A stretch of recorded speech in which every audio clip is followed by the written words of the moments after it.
Bonjour à vous, Charline Bonneau, micronutritionniste diététicienne spécialisée en développement personnel et en naturopathie. Donc aujourd'hui, nous abordons la deuxième vidéo qui traite de la gestion émotionnelle en fait par votre comportement alimentaire.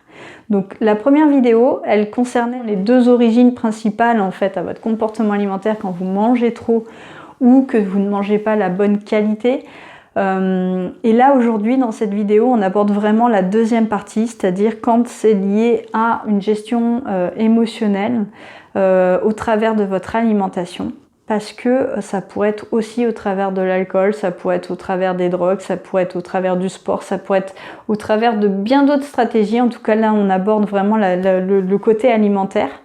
Et pour cela, donc je voulais vous présenter moi mon outil, celui que j'utilise en consultation, qui fonctionne très très bien, qui est hyper efficace, qui est très simple.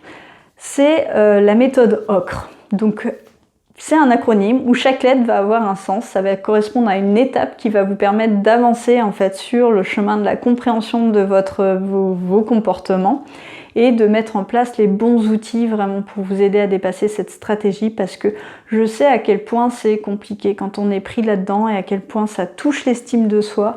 Donc voilà, en tout cas vraiment je voulais vous apporter ces outils. Là bien sûr je ne vais faire que vous les présenter.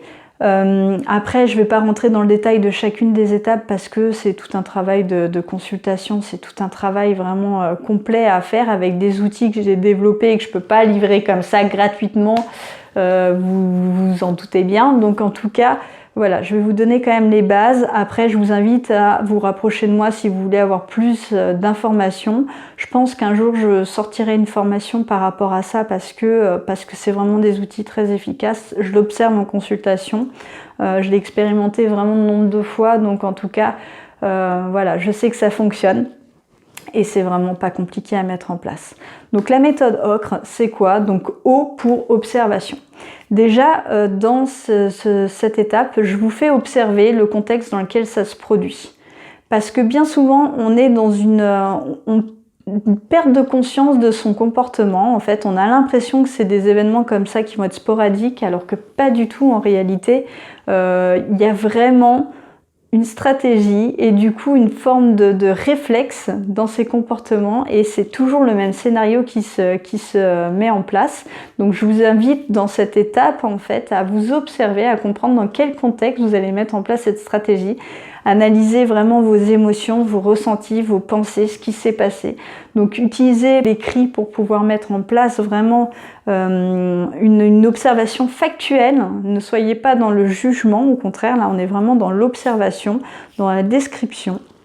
Donc vous notez vraiment l'environnement dans lequel ça s'est produit, ces crises, ce qui l'a généré, enfin voilà, les personnes, etc., les moments de la journée, toutes ces choses en fait factuelles qui vont vous permettre de prendre du recul. Donc deuxième étape, ça va être la compréhension de l'émotion.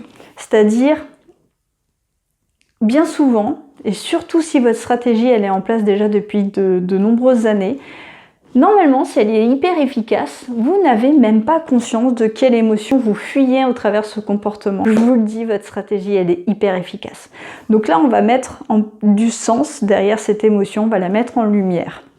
Pour ça, encore une fois, j'ai des outils. Ça va être aussi de s'interroger sur l'émotion, ce qu'elle vous renvoie à vous, parce qu'il y a toujours des symboles derrière les émotions. La colère, ça peut être quelque chose qui est très mal vécu par certaines personnes, donc il y a toujours des pensées, des symboles qui sont associés à ces émotions. Donc on va mettre la lumière aussi là-dessus, c'est vraiment apporter du sens derrière l'émotion pour essayer de se familiariser avec elle. Un petit peu comme un travail de désensibilisation qu'on pourrait faire avec par exemple un animal, etc. Quand on a peur par exemple des araignées, des choses comme ça, le meilleur moyen déjà d'abaisser cette peur, c'est déjà de mettre de la compréhension. Donc à partir du moment où on étudie cette émotion, elle paraît un petit peu moins barbare et ça va vous donner plus de facilité pour avancer dans la suite des étapes. Troisième étape, ça va être de prendre du recul. Prendre du recul, c'est-à-dire que chaque émotion, il faut comprendre, c'est que c'est une chimie dans votre corps. Et que déjà, c'est une histoire de réflexe, que c'est pas quelque chose pour le moment, c'est quelque chose qui est hyper bien programmé et rodé dans votre fonctionnement cognitif. Mais c'est pas quelque chose, c'est pas une fatalité. Cette émotion, en fait, elle va avoir une durée de vie, donc il faut comprendre que, quoi qu'il en soit, elle ne peut pas perdurer dans le temps. Et en plus de ça, comme je vous le disais, il y a des croyances qui sont associées qui vont maximiser cette émotion.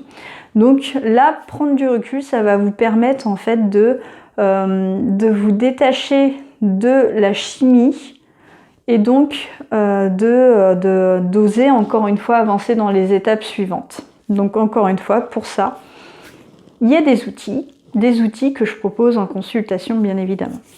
Donc, quatrième étape, ça va être la respiration. Pourquoi? Parce que comme je vous l'ai expliqué, c'est une chimie. Donc à partir du moment où vous avez cette chimie qui est sécrétée à l'intérieur de vous, que c'est une émotion désagréable, vous allez voir que votre respiration va s'amplifier, que votre système nerveux il va s'activer en fait et ça va générer une forme de stress. Et la première chose à faire dans ces cas-là, c'est déjà rassurer votre organisme en abaissant ce mécanisme et ça, la première toute petite étape que vous pouvez mettre en place, c'est la respiration. Là, il y a un formidable outil qui s'appelle la cohérence cardiaque, qui ne dure pas longtemps, qui n'est pas compliqué, qui vous permet de faire retomber vraiment toute cette activation nerveuse du stress. Et ça va vous permettre d'avoir les idées un petit peu plus claires pour la suite des choses et donc de mettre un petit peu plus d'intelligence. Là, pour le moment, vous êtes dans votre cerveau reptilien, vous êtes dans l'émotionnel, dans le limbique, dans le cerveau limbique, et là vous allez vous faire emballer par pas mal de choses, par pas mal d'émotions. Donc là le but de la respiration, c'est juste pouvoir faire redescendre un petit peu la pression et vous permettre de mettre de l'intelligence derrière tout ce processus, derrière tout ce réflexe émotionnel.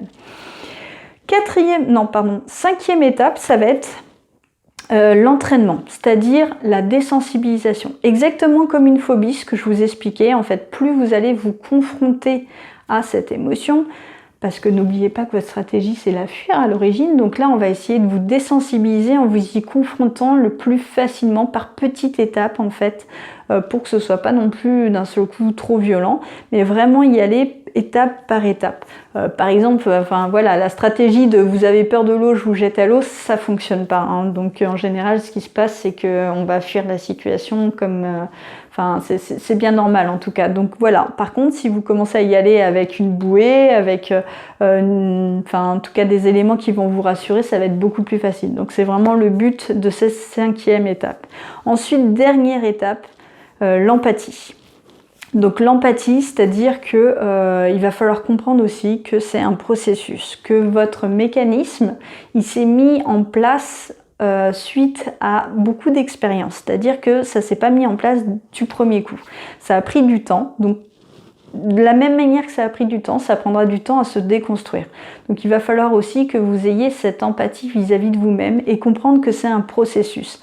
Là, l'objectif, c'est de se concentrer sur les progrès, puisqu'il va y en avoir de plus en plus. Plutôt que vous attacher aux résultats, croire que vous allez pouvoir vous débarrasser de cette stratégie du jour au lendemain, moi je vais vous amener à vous concentrer sur les petits pas que vous avez fait à chaque fois. Et vous allez voir que plus vous allez le faire, et plus ces petits pas grandissent, et plus le chemin est long.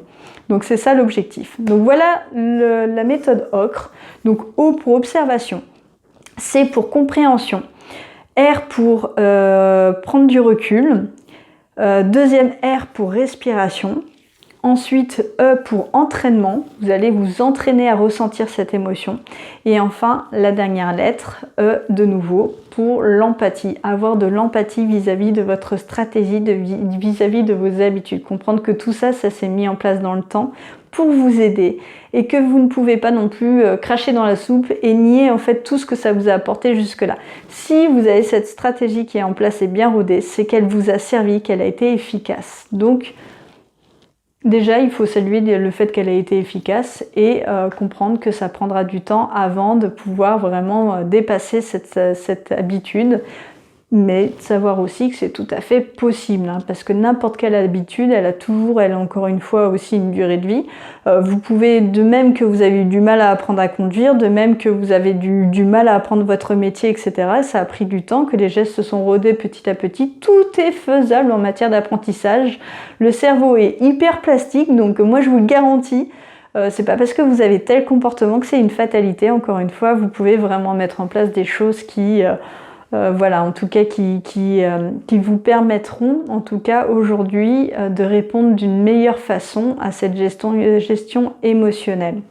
Voilà, donc c'est tout pour aujourd'hui sur cette thématique. Si vous avez des questions, n'hésitez pas. Si cette vidéo vous a apporté, pensez à la partager à votre entourage, hein, ça peut leur apporter à eux aussi des clés.